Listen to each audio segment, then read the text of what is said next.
ጠንቋዩም ወሃቢዮችን ተጠንቀቅ ይላል። ሙሪዱም ወሃቢዮችን ተጠንቀቅ ይላል። ቀብር ላይ ጠዋፍ የሚያደርገውም ወሃቢዮችን ተጠንቀቅ ይላል። ምንድነው ይሄ ወሃቢ ነው? የሚበላ ነው የሚጠጣ? ተጠንቀቅ ይላል። ምንድነው እሱ? ምንድነው የሚሉት እነሱ? ዲንን የሚያጠፉ ነብይን ሰለላሁ ዐለይሂ ወሰለም የማይወዱ እንደዚህ አውሊያዎችን የሚጠሉ ብለው ይነግሩናል። ሰማን አይደክመንም ተከበን። ስለዚህ አሁን ስናጣራ ምንድናቸው እነዚህ ወሃቢዮች? አላህን ብቻ ተገዙ፣ ከአላህ ሌላ ያሉትን ሁሉ ተው ነው። ነብዩን ሰለላሁ ዐለይሂ ወሰለም ውደዱ፣ ቢድዓን ተጠንቀቁ ነው። ታዲያ ነብዩን ሰለላሁ ዐለይሂ ወሰለም የሚወድ ተውሂድን የሚወድ ወሃቢ ከተባለማ ይሄ ወሃቢ ከተባለ ታዲያ የመጀመሪያው እኔ ነኝ ማለት ነው። ግልጽ ነው አይደል? ምክንያቱም አላህ ስብሓነሁ ወተዓላ ነው በቁርአኑ ላይ የተናገረው ወዕቡዱላህ ወላ ቱሽሪኩ ቢሂ ሸይአ፣ አላህን ተገዙ ከአላህ ሌላ ያለውን ሁሉ ራቁ። የአላህ መልእክተኛ ነብዩ ሰለላሁ ዐለይሂ ወሰለምን አላህ ተውሂድ እንዲያስተምሩ ሲያዛቸው ምንድን ነው ያለው? ቁል ያ ነቢየና ሙሐመድ ኢኒ ላ አምሊኩ ለኩም ضرا ወላ ረሸዳ፣ ለእናንተ ጥቅምንም ማምጣት ቅን የሆነን ነገር ለእናንተ ማምጣት ጉዳትንም ማምጣት አልችልም ብለህ ንገራቸው። ቁል ኢኒ ለን ዩጂረኒ ሚን አላህ አሐዱን ወለን አጂደ ሚን ዱኒሂ ሙልተሐዳ፣ ይህንን ተናገር እያለ ነቢ ሰለላሁ ዐለይሂ ወሰለምን ያዘዛቸው ማለት ነው። ታዲያ ከአላህ ሌላ ያሉ አካላቶች ምንም እንደማይጠቅሙ ደግሞ አላህ ራሱ ነገረን። ወለዚነ ተድዑነ ሚን ዱኒሂ ማ የምሊኩነ ሚን ቅጥሚር፣ ቅጥሚር የተምር ፍሬ ላይ ያለች ገለባ ናት።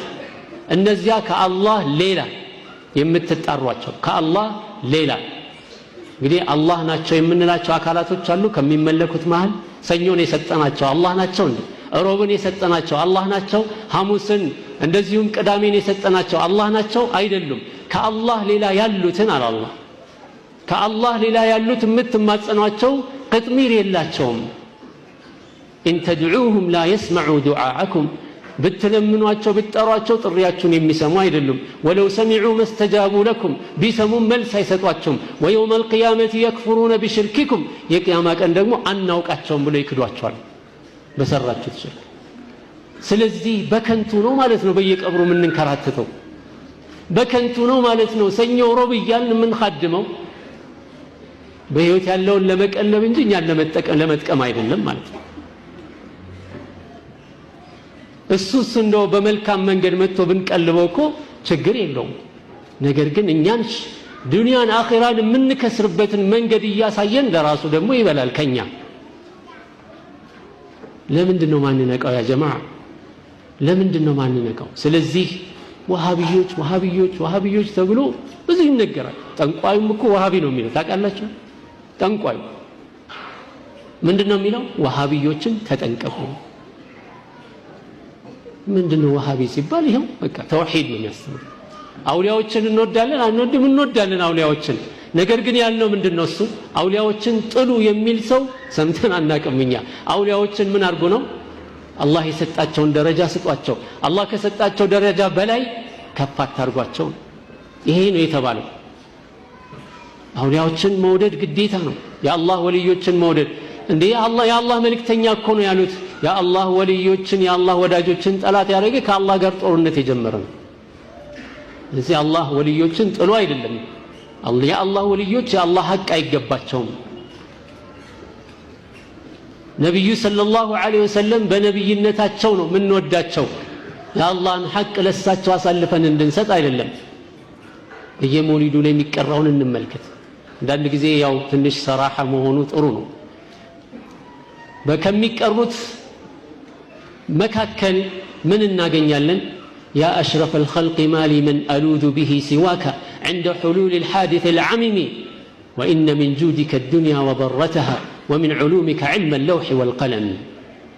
ይሄንን በየቦታው በየመውሊዶቹ ላይ ሲቀራ እንሰማለን። ትርጉሙን አናውቀው እንደሆነ ሌላ ጉዳይ ካልሆነ በስተቀር ይሄ እኮ ለአላህ የሚገባ ሐቅ እኮ ነው። يا أشرف الخلق ما لمن ألوذ به سواك أشرف الخلق هوي كرسو بستكر مان متأجي اللين አዳራሽ የሆነ ሁሉን አካባቢ የሆነ አደጋ በሚመጣበት ጊዜ መጠገያ ከርሶ በቀር ሌላ ማንም አይደለም إن من علوم إن من جودك الدنيا وضرتها እርሶ የሚሰጡት ዱንያንም አኺራንም እኮ ነው ይላል በሞሪድ ላይ የሚቀራን ዱንያን አኺራን አሳልፈው የሚሰጡ ዱንያን አኺራን የሚሰጡት እርሶ ለጋሽ ነው ዱንያን ይሰጣሉ አኺራን ይሰጣሉ ومن علومك علم اللوح والقلم كوكتوت يرسو اوقت كفيل اوقت ማለት ነው የለውሐ ላይ ለውሐ المحفوظ ላይ ያለውን በቀለም ላይ ያለውን ታውቃለህ እያለ ነብዩ ሰለላሁ ዐለይሂ ወሰለም የማሞገስ መሆኑ ነው ታዲያ ነብዩ ሰለላሁ ዐለይሂ ወሰለም ማሞገስ ነው ወይስ የአላህን መብት መጋፋት ነው ይሄ የአላህን መብት መጋፋት ነው ስለዚህ ባረከላሁ ፊኩም ይሄ ነው ይሄንን ነው እኛ ምን እንቃወም ያለ ነው ማለት ነው